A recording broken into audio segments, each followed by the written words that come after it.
O yan, narinig ko Kati, magrarasyon daw si BBM. Kasi nung martial law, Kati, hindi ka pa siguro, noon, teenager ka pa lang. Baby pa. Siyempre dumaan kami doon, di ba? Yeah, 70s kami. Nagrasyon din si Ferdinand Marcos. Yan. So, yan naman siguradong gagawin ni BBM kasi may nag-announce na yan na pag hindi pa ito ma-solve, magrarasyon na siya.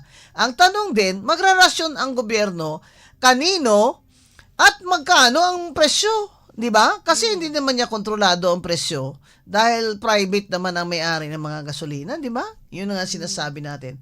Kolekta kayo ng kolekta dyan ng excise tax tapos hindi nyo naman ginawang parang specific na pondo pang reserve sa fuel crisis. O ayan, wala tayong pang-ayuda ngayon, di ba? At saka, Mama Bing, ano yung sinasabi nila? Kasi di ba may pinasa silang batas na energy emergency something.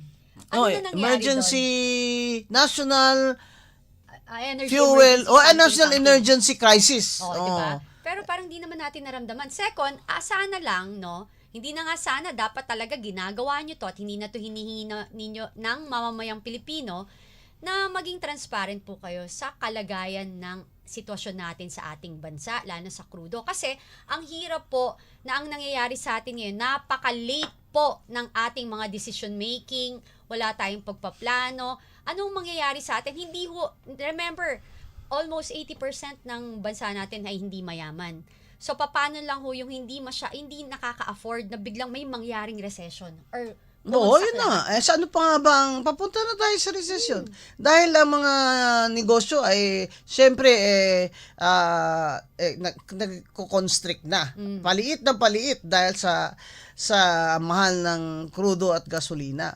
Sino na lang po magsusurvive niyan? Magsasara na po maliliit na negosyo niyan.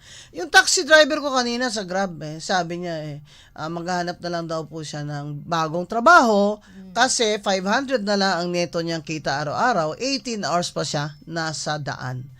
Grabe na yun. Less than minimum wage yun. Oo. Kasi dati daw sa COVID, hindi nga sila nakakalabas pero hinatidan sila ng pagkain nila araw-araw. Ngayon, sila kakayod pa ng 18 hours para lang maka-earn ng 500 pesos na lang naman.